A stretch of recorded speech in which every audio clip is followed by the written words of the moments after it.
du Seigneur pour ce moment, le partage qu'il nous donne encore, pour la vie qu'il nous accorde encore aujourd'hui. Son souffle, c'est par sa grâce que nous sommes encore là, que nous sommes encore sur terre.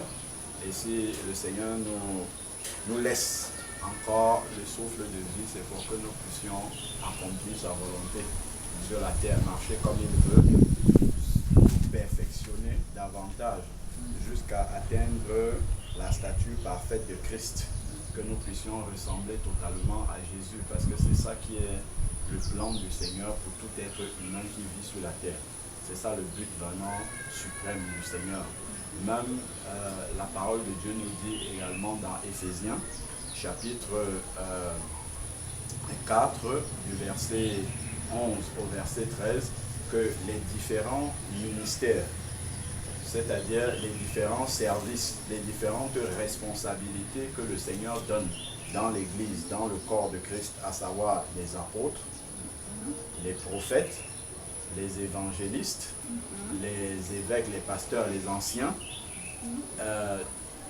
tout cela est donné pour le perfectionnement des saints, c'est-à-dire pour amener les chrétiens à grandir spirituellement jusqu'à atteindre la stature parfaite de Christ. Donc le but, c'est que nous puissions marcher sur la terre comme Christ a marché sur la terre. C'est pourquoi Dieu a fait don à l'Église des apôtres, des prophètes, des évangélistes, des docteurs et puis des pasteurs. C'est ça leur rôle. Leur rôle, c'est vraiment d'amener les chrétiens dans une croissance spirituelle qui va les porter à ce qu'ils arrivent à manifester la nature de Christ, à marcher comme Jésus a marché sur la terre, parce que Jésus est le modèle suprême. Donc, il faudrait que chaque chrétien ait vraiment cela présent à l'esprit, que le but, c'est toujours de se comparer à Jésus. Dans ma marche chrétienne, par rapport à Jésus, où est-ce que j'en suis? Est-ce que je suis en train d'avancer ou est-ce que je suis en train de régresser? Parce qu'on a souvent tendance à se comparer à d'autres chrétiens, surtout ceux dont on a l'impression qu'ils sont moins spirituels que nous. Et ça nous amène à nous glorifier et à ne pas avancer, à nous complaire dans notre situation en pensant que nous sommes meilleurs que les autres. Non, celui à qui nous devons nous comparer, c'est Christ. Et à chaque fois qu'on va se comparer à Christ qui est la perfection, qui est le parfait, on verra que nous ne sommes pas encore arrivés. Il nous manque encore beaucoup de chemin pour pouvoir arriver jusqu'à la stature de Christ. Et c'est ça qui va nous encourager, nous motiver davantage à toujours nous améliorer, à toujours nous parfaire, jusqu'à ce que nous atteignions vraiment le modèle de Christ. Donc ça, c'est important d'avoir vraiment cela présent à l'esprit. Donc nous allons prier pour remettre ces moments entre les mains du Seigneur. Père éternel, nous te bénissons encore, nous te célébrons et disons toutes tes magnificences, Seigneur Père, pour ce jour merveilleux que tu as fait. Merci encore pour le souffle de vie que tu as renouvelé à chacun d'entre nous ce matin. Merci encore pour la soif que tu as déposée dans nos cœurs, afin que nous puissions encore venir auprès de toi, Seigneur Père, par ta parole, nous abreuver, nous remplir encore, Seigneur Père, de la nourriture spirituelle, car nous savons que nous en avons absolument besoin pour pouvoir grandir et nous approcher davantage de toi, Seigneur Père éternel. Éternel Dieu, nous nous appuyons maintenant sur ton Saint-Esprit, Seigneur Père, sur lequel, Seigneur Dieu, nous comptons pour être conduits dans toute ta volonté, Seigneur Père éternel. Viens maintenant et assiste-nous, conduis-nous dans tout ce que nous allons faire, Seigneur Père, et que tout ne soit que pour ta gloire, Seigneur. Conduis vraiment et prends contrôle de ces moments au nom de Jésus-Christ. Amen. Amen. Donc, nous allons commencer déjà par balayer un petit sujet justement sur le port du voile. Pourquoi est-ce que la femme chrétienne doit porter le foulard, couvrir la tête lorsqu'elle prie le Seigneur, lorsqu'elle est dans la présence de Dieu. Pourquoi est-ce que le Seigneur demande que ça soit fait ici? C'est vrai que dans certains milieux, ce n'est pas respecté, dans d'autres, c'est respecté. Certains le prennent à la légère, d'autres le prennent au sérieux, et ainsi de suite. Bon, on va voir qu'est-ce que le Seigneur lui-même dit dans sa parole à propos de ce sujet-là. Pourquoi est-ce que, en tout cas, qu'est-ce que le Seigneur en dit? Donc, on va prendre dans 1 Corinthiens. 1 Corinthiens, chapitre 11. C'est le chapitre qui parle de ce sujet-là. 1 Corinthiens, chapitre 11. On avait commencé à partager sur le sujet, mais après on a dévié, on est passé sur l'enseignement de la femme. Et on a vu que la femme n'a pas l'autorité spirituelle d'enseigner la parole de Dieu parce que Dieu ne veut pas qu'il en soit ainsi. Donc on avait commencé par ce texte-là, mais finalement, le Saint-Esprit nous a conduit plutôt sur l'enseignement de la femme que sur le sujet du port du voile. Chapitre 11, à partir du verset 2. On peut même commencer à partir du verset 1. 1 Corinthiens, chapitre 11, à partir du verset 1. C'est bon? Donc, il va dire, soyez mes imitateurs, comme je le suis moi-même de Christ. Donc nous devons chercher toujours à ressembler à Christ. C'est ce que je disais tout à l'heure en introduction. Donc à chaque fois que nous posons un acte, nous avons une pensée dans le cœur, nous prononçons une parole, nous devons toujours nous demander, Christ à ma place, qu'est-ce qu'il aurait fait? Est-ce que c'est comme ça qu'il aurait réagi? Est-ce que c'est comme ça qu'il aurait parlé? Est-ce que c'est comme ça qu'il aurait pensé? Est-ce que vraiment je suis un modèle, un exemple d'imitation de Christ qui veut ressembler à Christ? Est-ce que je suis un modèle? Alors au verset 2, il dit, je vous loue de ce que vous vous souvenez de moi à tous égards. Et donc Paul écrit aux Corinthiens, et de ce que vous retenez mes instructions telles que je vous les ai transmises. Donc ça c'est très important de pouvoir retenir les instructions de la parole de Dieu transmises par les apôtres dans exactement de la manière dont ils l'ont transmise et non avec des rajouts ou bien avec des retranchements. Donc on ne doit rien rajouter, on ne doit rien enlever, parce que quand on va maintenant dans les assemblées, on voit que chacun a tourné la parole de Dieu à sa propre sauce. Et il en fait ce qu'il veut. Ils ont décidé dans leur règlement intérieur ce qu'ils vont faire et ce qu'ils ne vont pas faire. Alors que la parole de Dieu est le seul règlement intérieur que nous devons avoir. Ce que nous voyons dans la parole de Dieu, c'est ça que nous devons faire. Ce qui est interdit par la parole de Dieu, nous ne devons pas le faire également. Donc, comme le Seigneur dit dans Éphésiens 2, verset 20, nous sommes édifiés sur le fondement des apôtres et des prophètes.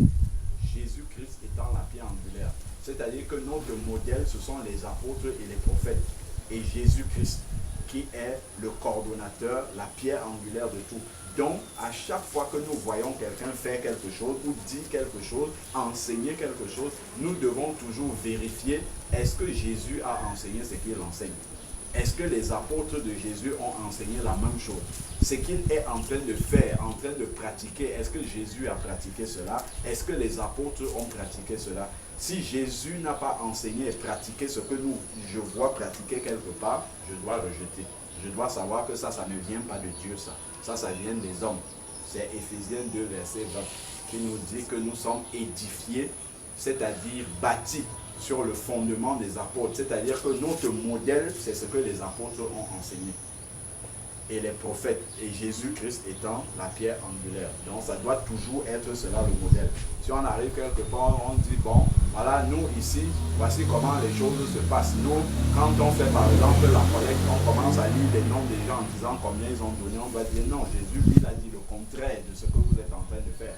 Jésus a dit quand la main gauche donne, la main droite ne doit pas savoir. Ça, c'est ce qui est écrit dans la parole de Dieu. Ça, c'est Jésus qui est le modèle. Par contre, ce que vous êtes en train de faire, vous ne pouvez pas soutenir ça avec la parole de Dieu. Vous ne pouvez pas montrer dans la parole de Dieu les apôtres en train d'enseigner et faire ce que vous êtes en train de faire. Donc, vous êtes dans l'erreur.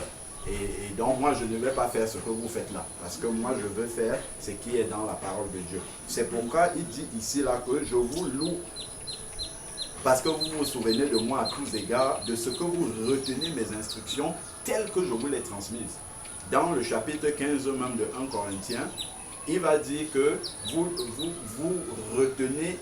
devez retenir l'évangile tel que je vous l'ai transmis, autrement vous aurez cru en vain. C'est-à-dire que vous avez cru, vous avez persévéré, vous avez marché, mais seulement tout ça c'était en vain parce que vous n'avez pas gardé les instructions. On peut aller à 1 Corinthiens chapitre 15. Parce que vous n'avez pas gardé la parole exactement comme on vous l'a donné. Vous avez rajouté et vous avez retranché, enlevé ce qui ne vous plaisait pas. Et vous avez fait votre propre salade spirituelle et vous avez avancé avec. Mais ça, ce n'était pas la parole de Dieu, c'était la parole des hommes. Or, la parole des hommes ne sauve pas, c'est la parole de Dieu qui sauve. Dans 1 Corinthiens chapitre 15, versets 1 à 2.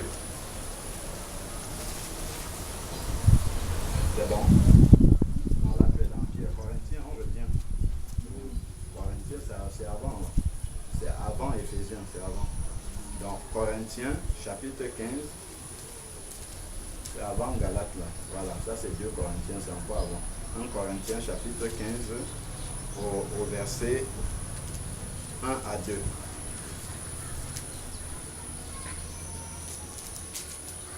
Donc ça c'est 1 Corinthiens 16, c'est le 15. 1 Corinthiens 15. Voilà. Dans verset 1 à 2, il dit, je vous rappelle, frères, l'évangile que je vous ai annoncé, que vous avez reçu, dans lequel vous demeurez ferme, c'est-à-dire qu'ils ont reçu un enseignement de la part de Paul et ils persévèrent selon cet enseignement-là. Donc vous demeurez ferme. Verset 2 maintenant, il dit, et par lequel vous êtes sauvés. Cet évangile-là vous sauve, mais à une condition, si vous le retenez dans les termes où je vous l'ai annoncé, autrement vous aurez cru en vain. Donc cet évangile, l'évangile que Paul a annoncé aux Corinthiens, ne peut les sauver que dans la mesure où ils le gardent tel que ça a été transmis par Paul. S'ils viennent rajouter des choses dedans, ou s'ils en enlèvent, cet évangile-là ne va plus les sauver. C'est pour ça qu'il dit, autrement vous aurez cru en vain. Donc même s'ils demeurent fermes dans un autre évangile, dans un évangile qui n'est pas celui que Paul a enseigné, s'ils ont rajouté des choses ou enlevé des choses, cet évangile-là ne va pas les sauver. Donc cela est vraiment important de pouvoir persévérer dans la parole de Dieu, lire exactement ce qui est écrit et pratiquer ce qui est écrit et non autre chose. Ça c'est vraiment important. Sinon on va se tromper. On va croire à ce que les hommes disent, mais vraiment cela ne va pas nous amener au salut. Ça c'est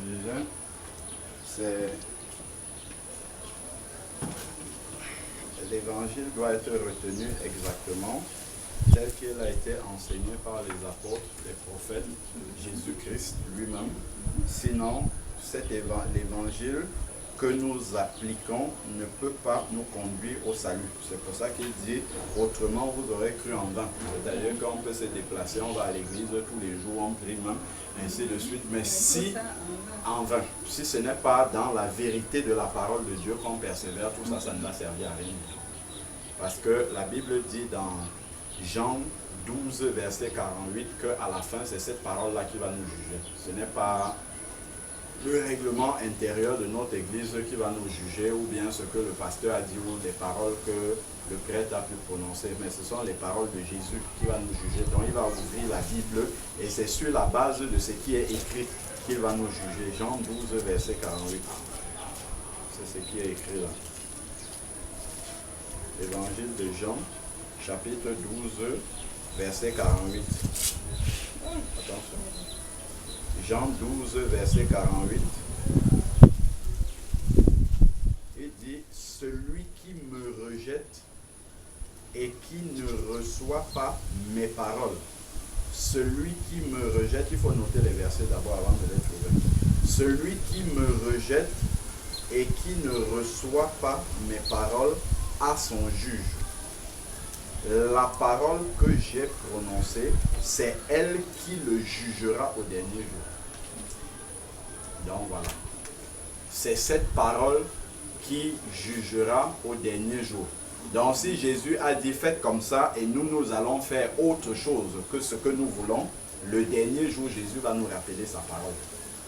Il va dire, n'aviez-vous pas lu dans ma parole qu'il était écrit ceci? Qu'en as-tu fait? As-tu fait ce que j'avais écrit, ce que j'avais donné, laissé dans ma parole, ou bien tu as fait autre chose que les hommes t'ont enseigné? Jean chapitre 12 verset 48. Et c'est là justement que beaucoup seront surpris d'avoir marché, d'avoir soi-disant servi Dieu, mais tout cela, ça sera en vain. D'ailleurs, c'est pour ça que dans Matthieu chapitre 7, on peut voir ça aussi. Matthieu chapitre 7, Jésus donne un avertissement solennel aussi. Donc, il ne faut pas seulement suivre Dieu de façon tête baissée comme ça, aveuglément, sans vérifier que ce que nous sommes en train d'appliquer, ce que nous sommes en train de pratiquer, ce que nous sommes en train de suivre comme évangile est véritablement ce qui est écrit dans la parole de Dieu. Jésus dit dans Matthieu 7, Matthieu 7 à partir du verset 15 jusqu'à 23.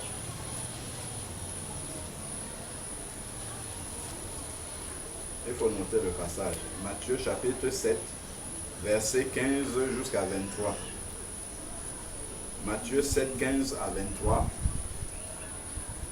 Jésus va donner un avertissement solennel. Et c'est ce que nous voyons aujourd'hui manifester dans la fin des temps. On voit partout là, il y a des soi-disant églises partout là avec les photos des personnes dont on n'a aucune assurance que c'est Dieu qui les a appelés à prêcher sa parole. Et Jésus dit, Matthieu chapitre 7, verset 15. Tu as trouvé? Il dit, gardez-vous des faux prophètes. Ils viennent à vous comme des brebis. C'est-à-dire qu'ils viennent comme des enfants de Dieu. Ils viennent sous une apparence de piété, sous une apparence, docile, sous une apparence vraiment amicale, comme s'ils venaient vous rendre service. Il dit, mais au-dedans, ce sont des loups ravisseurs. Donc, ce sont des personnes qui viennent pour tromper, comme on voit là partout, là dehors. Il y a beaucoup qui viennent pour s'enrichir au nom de l'évangile. Donc, ils viennent en vêtements de brebis, donc ils ont une apparence, justement, parfois on les voit, même ils ont l'air humbles et tout, mais au-dedans, ce sont des loups ravisseurs, parce qu'ils veulent détruire. Parce que le travail du loup, c'est de détruire. Donc, ils n'ont pas peur de dépouiller les personnes qui sont déjà dans la difficulté financièrement et dans tous les autres domaines de leur vie. Ils n'ont pas le cœur pour épargner ces personnes-là. Vous les reconnaîtrez à leurs fruits. Donc, quand on vient, on voit quelqu'un qui dit qu'il sert Dieu, on doit observer la manière dont il se comporte. On doit observer la manière dont il vit. On doit, examiner la manière dont il parle. Et c'est ça qui va nous dire si réellement c'est quelqu'un qui vient de la part de Dieu. Parce que nous allons comparer la manière dont il vit, la manière dont il parle, avec la manière de parler et de vivre de Jésus. Et c'est ça qui va être notre baromètre pour savoir si véritablement c'est quelqu'un qui vient de Dieu.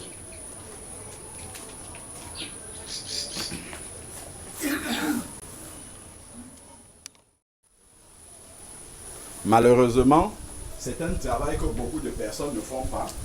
Ils vont juste voir la plaque là-bas, on a écrit église de réveil ou bien je ne sais pas quoi. Ils vont courir pour entrer sans examiner. On va dire oui, ça c'est l'homme de Dieu, il fait des miracles, ainsi de suite, et on ne sait même pas d'où viennent ces miracles. Est-ce que ces miracles viennent vraiment de Dieu ou bien c'est parce qu'il est allé consulter un prêtre vaudou qui lui a donné la puissance et c'est avec ça qu'il vient guérir les gens. Les gens vont seulement, ils embrassent et en plus ils vont embrasser des démons comme ça en pensant qu'ils sont en train d'embrasser le Seigneur Jésus-Christ.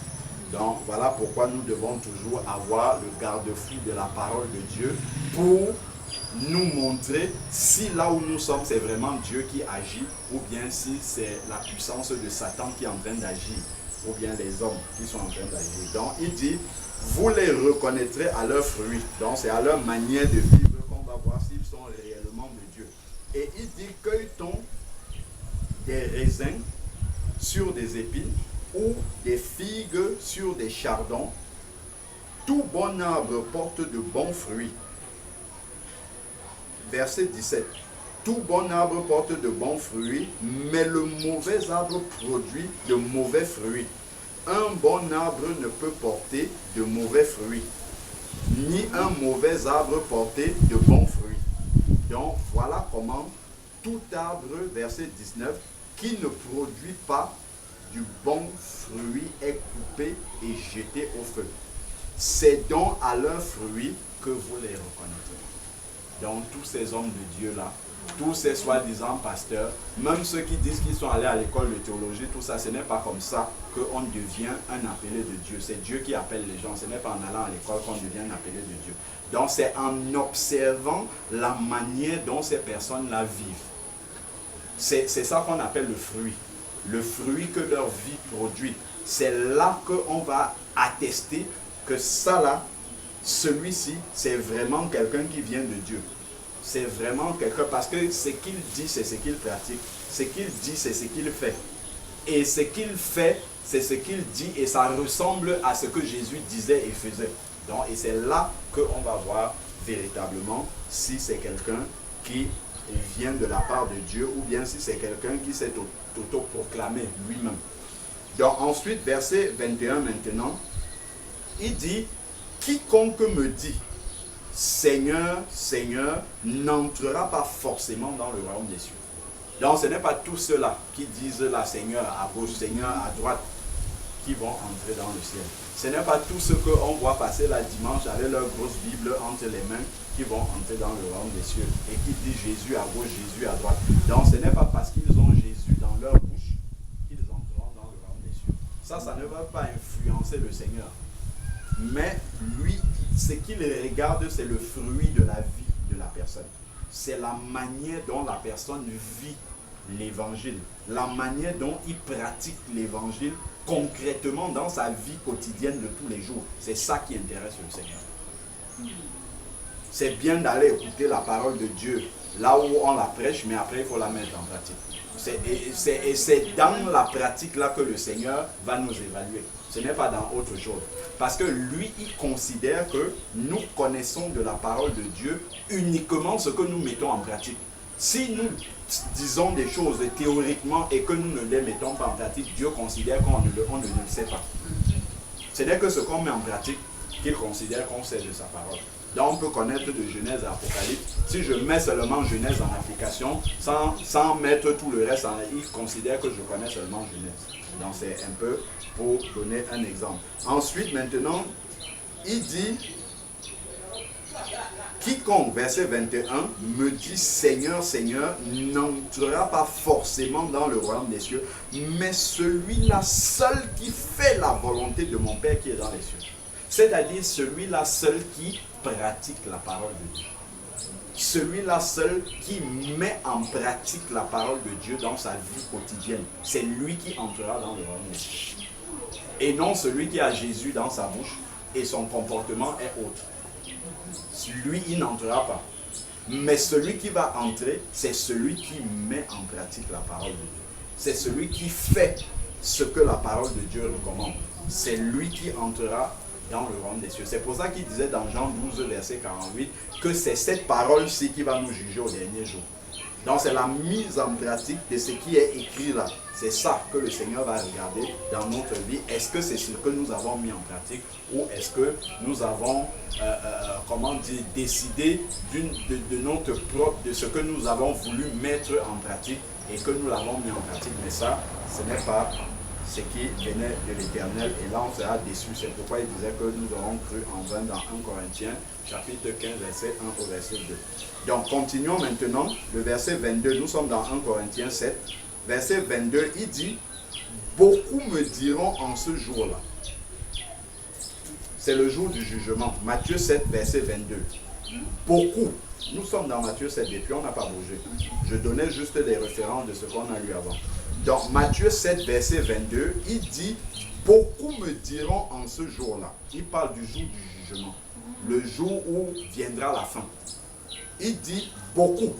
Il ne dit pas un petit nombre. Il dit « beaucoup ».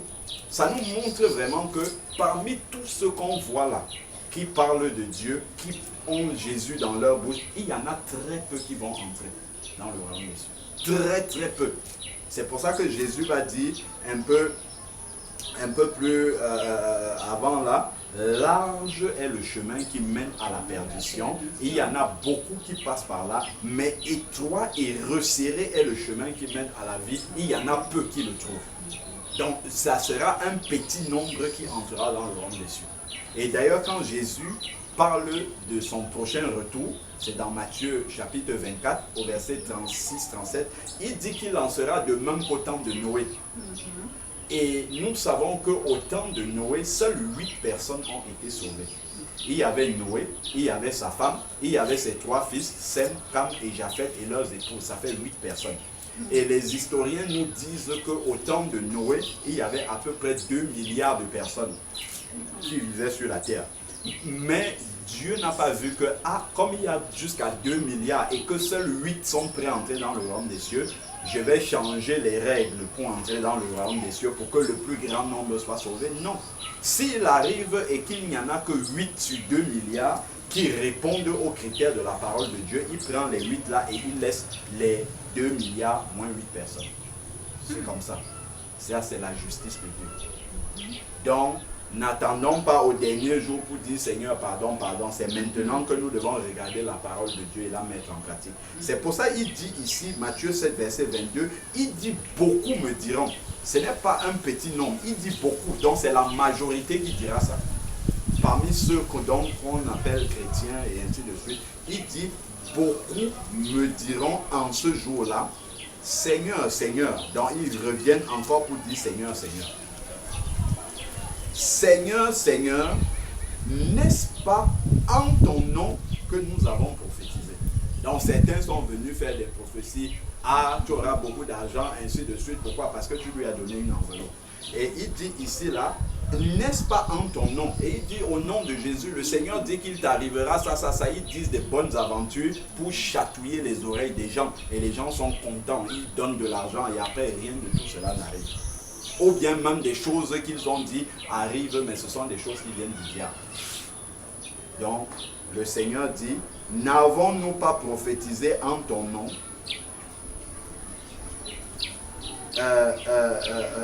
En ton nom que nous avons chassé des démons, en ton nom que nous avons fait beaucoup de miracles.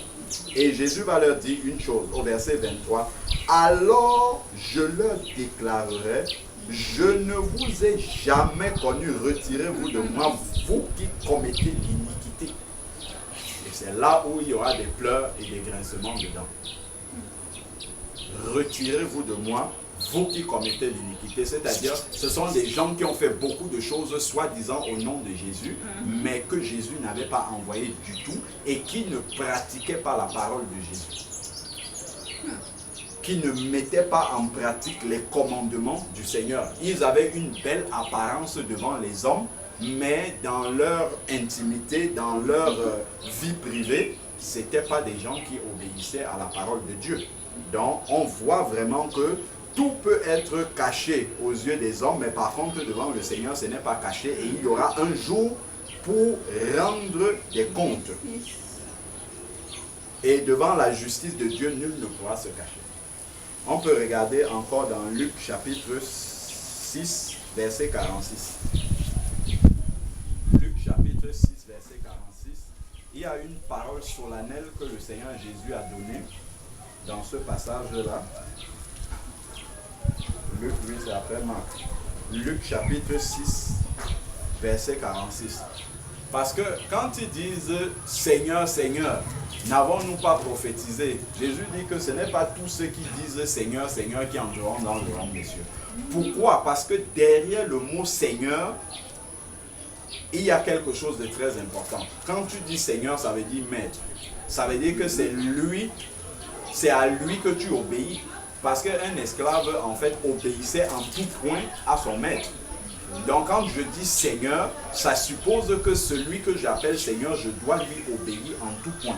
Voilà pourquoi il dit ici, Luc 6, verset 46, Jésus s'étonne. Il dit, pourquoi m'appelez-vous Seigneur, Seigneur, et ne faites-vous pas ce que je vous dis? Donc si tu appelles Jésus Seigneur, tu es supposé faire ce qu'il te dit et non ce que toi tu veux.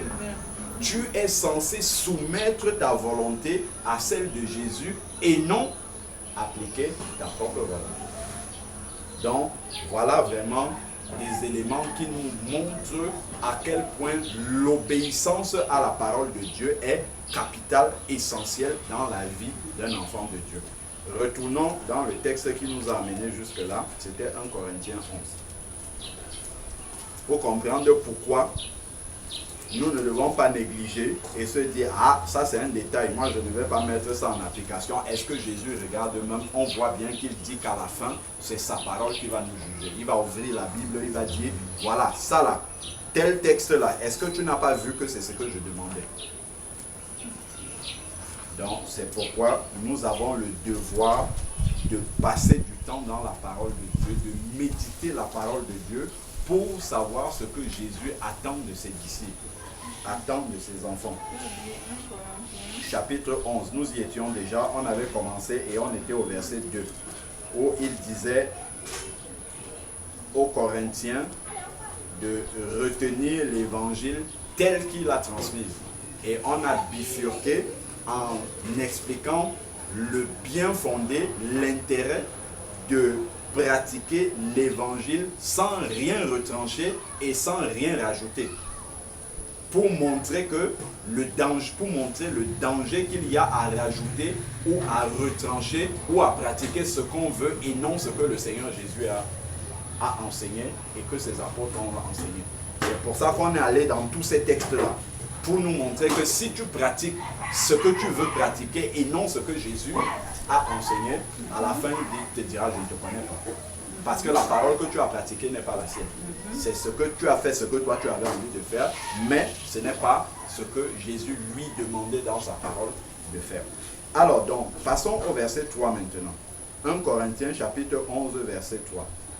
Il dit, 1 Corinthiens 11 verset 3, il dit, je veux cependant que vous sachiez. Donc il y a quelque chose à savoir absolument par les disciples du Seigneur. Parce que la Bible dit dans 1 Corinthiens 1 au verset 1 là, que cette épître-là, cette lettre aux Corinthiens s'adresse d'abord à l'église de Corinthe, ensuite à tous ceux qui ont été sanctifiés par la parole de Dieu et qui invoquent le nom du Seigneur en tout lieu. Donc ça s'adresse à tous les chrétiens, en gros. Ça s'adresse à tous les disciples de Jésus. Donc ce que nous allons lire là est quelque chose qui s'adresse également à nous.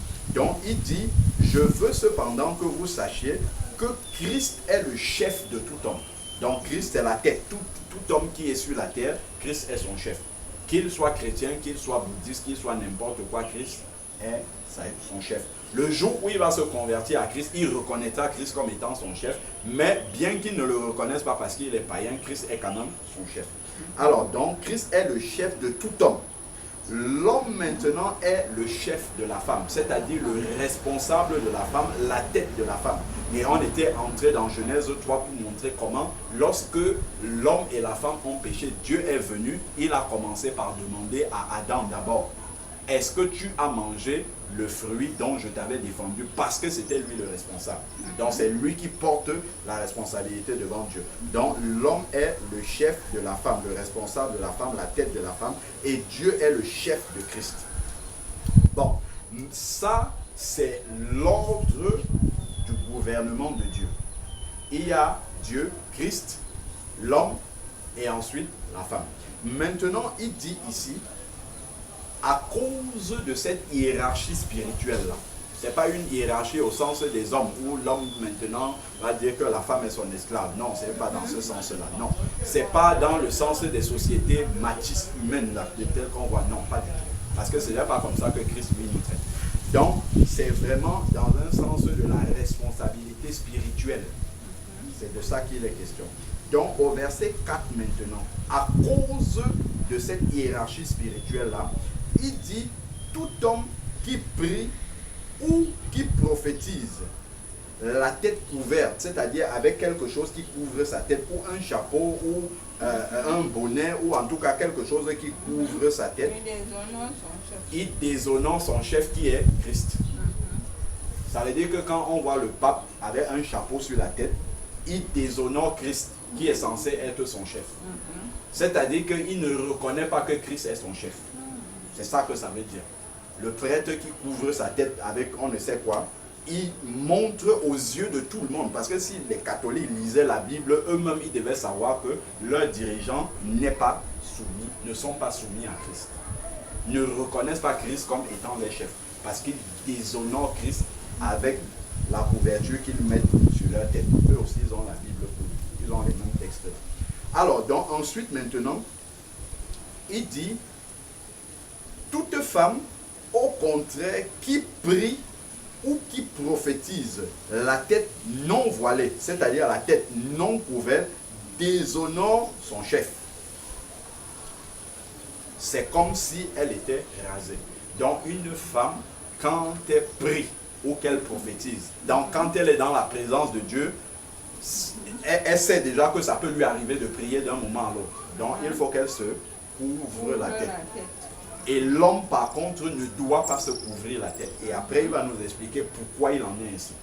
Il a d'abord commencé par expliquer l'ordre dans le gouvernement de Dieu. Dieu, Christ, l'homme, la femme. Et c'est parce que chacun a une position différente dans la hiérarchie spirituelle de Dieu que chacun, l'homme et la femme, doivent se présenter d'une manière différente dans la présence de Dieu. Parce que lorsqu'on est réunis dans la présence de Dieu, c'est le gouvernement de Dieu qui est présent là. Parce que Dieu lui-même, il est au milieu de nous. Il dit, là où 2 ou 3 sont assemblés, je suis au milieu d'eux. Assemblés en mon nom, je suis au milieu d'eux. Donc, comme Christ est au milieu de nous, alors le gouvernement de Dieu doit être représenté comme le Seigneur le dit. Les hommes doivent avoir la tête découverte, donc ils ne doivent avoir rien sur la tête. Et par contre, les femmes doivent avoir la tête ouverte. Il dit, c'est comme si elle était rasée. Verset 6 maintenant. Il dit, car si la femme n'est pas rasée, n'est pas voilée, c'est-à-dire n'est pas couverte, qu'elle se coupe aussi les cheveux. Or, s'il est honteux pour une femme d'avoir les cheveux coupés ou d'être rasée, qu'elle se voile, qu'elle se couvre les cheveux. On va passer d'abord et je reviendrai plus tard dessus. Verset 7 maintenant. Il va commencer à entrer dans la profondeur parce que tout cela, on peut croire que c'est juste un bout de tissu qu'on met sur la tête. Non, il y a une profondeur spirituelle derrière ce bout de tissu qui est sur la tête. Cela a une importance pour Dieu. Ça a une signification spirituelle pour Dieu quand on le fait.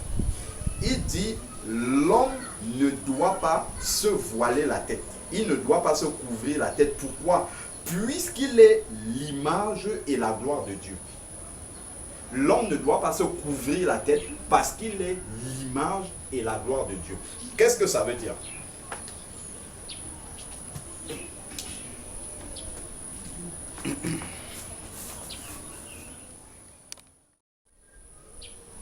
Voilà, l'homme est l'image et la gloire de Dieu. Cela a une profonde signification spirituelle. Ça peut paraître presque banal comme ça là, dans ce verset-là, mais il y a une profondeur spirituelle derrière.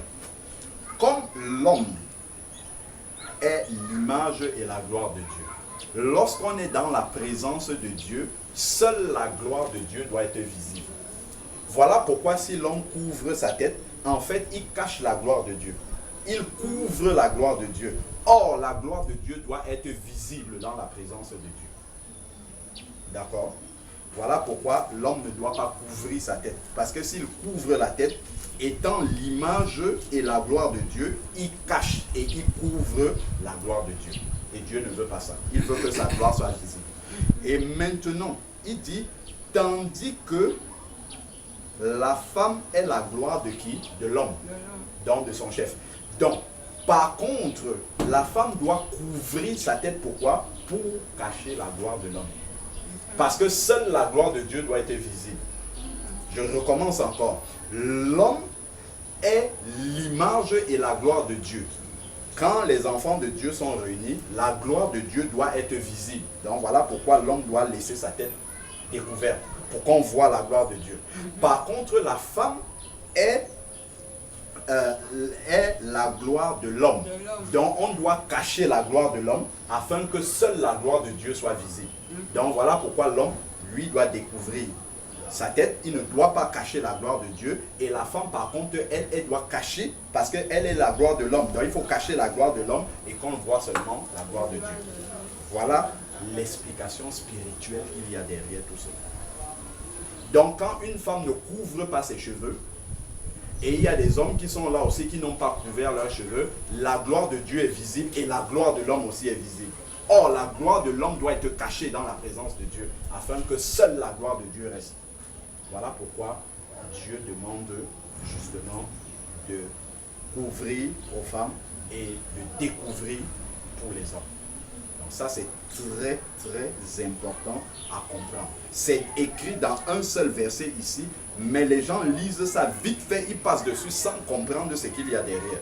Mais il y a une profondeur spirituelle derrière ces versets. Ce n'est pas juste de faire comme des pharisiens où on applique quelque chose sans comprendre pourquoi est-ce qu'on le fait. Non, il faut comprendre exactement pourquoi Dieu demande de faire cela. Dieu ne demande jamais de faire quelque chose pour rien.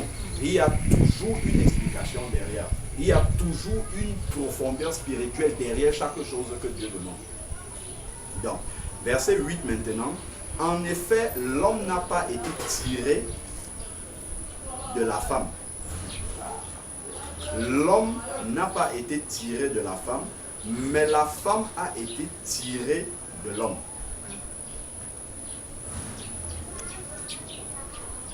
Et l'homme n'a pas été créé à cause de la femme, mais la femme à cause de l'homme. Donc voilà encore toute une explication, toute une profondeur pour montrer vraiment l'ordre spirituel, la hiérarchie spirituelle du gouvernement de Dieu. Donc il revient jusqu'à la création que Dieu, depuis la création, avait voulu déjà qu'il y ait cette différence-là, qu'il y ait cet ordre spirituel-là. Et c'est pourquoi, lorsque les enfants de Dieu sont réunis, il faudrait effectivement que cet ordre spirituel soit réalisé, soit vérifié, soit vu. Et ensuite, il dit maintenant au verset 10, c'est pourquoi la femme, à cause des anges, doit avoir sur sa tête une marque de l'autorité dont elle dépend. Donc, quand les enfants de Dieu sont réunis, la Bible dit bien que les anges, l'ange de l'Éternel campe autour de ceux qui le craignent. Donc, quand les enfants de Dieu sont réunis pour partager la parole de Dieu, pour rendre un culte à Dieu, les anges sont présents au milieu des enfants de Dieu pour vérifier que l'ordre que Dieu a demandé est appliqué. Lorsque l'ordre que Dieu a demandé n'est pas appliqué, les anges vont rendre compte à Dieu. Voilà tes enfants qui sont dans la désobéissance. C'est pourquoi quand une femme prie, même si elle est toute seule, parce qu'elle est dans la présence de Dieu, elle doit se couvrir la tête. Parce que c'est comme si elle vient dans la présence de Dieu, au lieu que seule la gloire de Dieu soit visible, mais elle vient montrer aussi la gloire de l'homme. Donc, c'est pourquoi il faut toujours, dès qu'on entre en prière, si je suis une femme, je dois couvrir la tête. Si je suis un homme et que ma tête était couverte, je dois tout de suite découvrir la tête. Voilà, ça c'est très très important. Alors, maintenant, il va rééquilibrer les choses pour nous montrer effectivement que l'homme n'est pas le chef de la femme au sens humain comme le chef militaire. Non, ce n'est pas dans ce sens-là. Il dit toutefois au verset 11, dans le Seigneur, la femme n'est pas sans l'homme, ni l'homme sans la femme. C'est pour montrer cette interdépendance-là.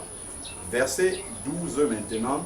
Car de même que la femme a été tirée de l'homme, de même l'homme naît par la femme. Donc l'enfant arrive à la vie par le ventre d'une femme.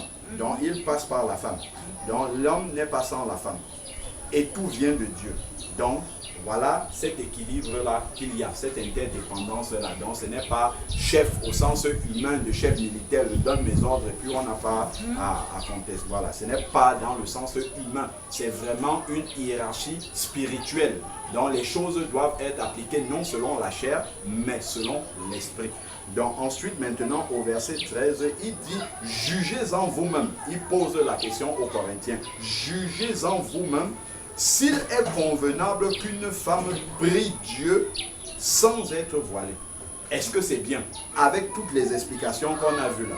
C'est-à-dire que la femme est l'image de la gloire de l'homme et si elle ne couvre pas les cheveux, elle vient montrer la gloire de l'homme devant la présence de Dieu. Jugez-en vous-même alors si, après avoir compris ça, c'est convenable pour une femme de prier la tête non couverte. Voilà. Je crois que les Corinthiens aussi doivent répondre comme toi. Alors maintenant, il dit ici, verset 14, la nature elle-même ne vous enseigne-t-elle pas que c'est une honte pour l'homme de porter de longs cheveux? Donc les hommes doivent avoir des cheveux courts. On voit souvent des hommes qui tressent les cheveux et tout ça. Ça, ce n'est pas la volonté de Dieu. La volonté de Dieu n'est pas celle-là. Pourquoi? Parce qu'on doit faire la différence entre l'homme et la femme. Dieu a fait les cheveux longs pour les femmes et les cheveux courts pour les hommes. Et ça doit être respecté. Quand on voit une femme, on doit savoir ça c'est une femme et là-bas c'est un homme. Déjà, simplement par la présentation des cheveux. Donc il dit que c'est une honte. C'est une honte pour l'homme de porter de longs cheveux. Mais, voilà encore ce verset 15 là qui nous donne une explication encore profonde. Il dit mais c'est une gloire pour la femme d'emporter. C'est-à-dire c'est une gloire que Dieu a donnée à la femme d'avoir de longs cheveux. Donc, comme c'est une gloire pour la femme, c'est une gloire humaine parce que la femme est humaine. Donc c'est une gloire humaine. Or, dans la présence de Dieu, toute gloire humaine doit être comment? Cachée. Pour que seule la gloire de Dieu soit visible. Comme la chevelure, les longs cheveux, c'est une gloire qui a été donnée à la femme, c'est une gloire humaine. Il faut donc cacher cette gloire humaine-là afin que seule la gloire de Dieu soit visible. Voilà encore une deuxième raison pour laquelle la femme doit couvrir ses cheveux. Elle ne doit pas chercher à montrer sa belle coiffure. Ce n'est pas ça. Elle doit couvrir ses cheveux pour respecter la présence de Dieu, pour respecter la gloire de Dieu, que seule la gloire de Dieu soit visible. Maintenant, la suite du verset là a été mal traduit dans beaucoup de versions et qui amène beaucoup de personnes dans la confusion. Car, il est dit ici, en effet, la chevelure lui a été donnée en guise de voile. Dans beaucoup de versions, c'est écrit en guise de voile. Donc, les gens prennent ce bout de verset-là et disent la chevelure, c'est le voile de la femme. Pas du tout. Le voile, c'est le voile, la chevelure, c'est la chevelure. Donc, en fait, le vrai mot qui est là, c'est la chevelure lui a été donnée en guise d'ornement. C'est ça le vrai mot qui est là-dedans. En guise de couverture, de manteau. Donc, en guise d'ornement, c'est pourquoi Dieu a donné la chevelure à la femme.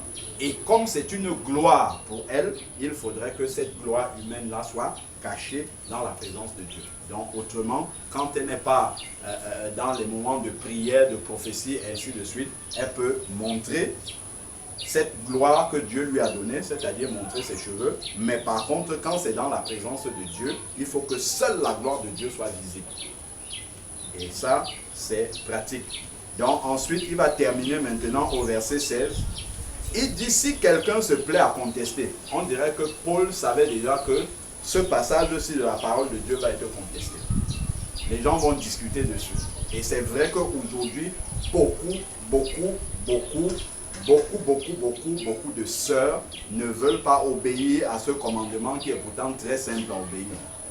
Parce que les sœurs pensent que quand elles se couvrent les cheveux, ça diminue quelque chose en elles. Pas du tout. Elles le font pour la gloire du Seigneur. Elles le font pour respecter l'ordre du Seigneur. Ce n'est pas pour dire qu'elles sont inférieures aux hommes. Ce n'est pas ce que ça veut dire. C'est simplement parce que Dieu a établi dans son gouvernement une hiérarchie spirituelle et elle doit être visible pendant les moments de culte. Donc, si quelqu'un, verset 16, on finit par là, si quelqu'un se plaît à contester, nous n'avons pas cette coutume ni dans les églises de Dieu. Donc, si quelqu'un ne veut pas obéir à la parole de Dieu, en ce qui concerne de se couvrir les cheveux et de se découvrir les cheveux pour les hommes, de se couvrir les cheveux pour les femmes et de se découvrir, il dit, nous dans les églises de Dieu, nous on ne conteste pas la parole de Dieu. On fait ce que Dieu demande. Si maintenant quelqu'un ne veut pas obéir, ça c'est son problème avec Dieu. Voilà. Donc, voilà l'explication. C'est pourquoi quand tu nous vois prier, même les enfants, les filles, on couvre toujours leurs cheveux. Voilà, on couvre la tête. Et quand elles grandiront, au fur et à mesure, quand elles auront la capacité de comprendre, on va leur expliquer pourquoi est-ce qu'on le fait. Parce que la parole de Dieu demande que ça soit fait ainsi et il y a une explication spirituelle derrière. Voilà. Donc on va déjà prier pour cette première partie-là. Rendre grâce au Seigneur. Père, nous voulons te glorifier encore et bénir ton Saint-Nom pour ce que tu nous as accordé de partager ta parole aujourd'hui.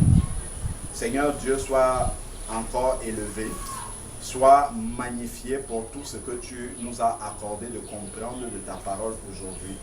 Accorde-nous d'avoir un cœur obéissant et vraiment de marcher non pas dans des commandements d'hommes, non pas dans des doctrines des hommes, non pas dans des règlements intérieurs faits par des hommes, mais Seigneur Dieu, d'appliquer ta parole dans toute son intégralité, afin que nous ne croyions pas en vain, Seigneur Père, parce que notre aspiration, c'est d'être sauvés et de passer l'éternité auprès de toi. Seigneur Dieu, nous te bénissons, nous te rendons grâce. Merci pour cet éclairage, Seigneur Père. Accorde-nous la grâce de pouvoir partager cela avec d'autres personnes et que eux aussi, Seigneur Père, elles aussi puissent mettre en application ta parole afin que ton nom soit glorifié, Seigneur Père. Que tu prennes plaisir véritablement à notre manière de marcher. Que ton nom soit élevé et béni au nom de Jésus-Christ. Amen.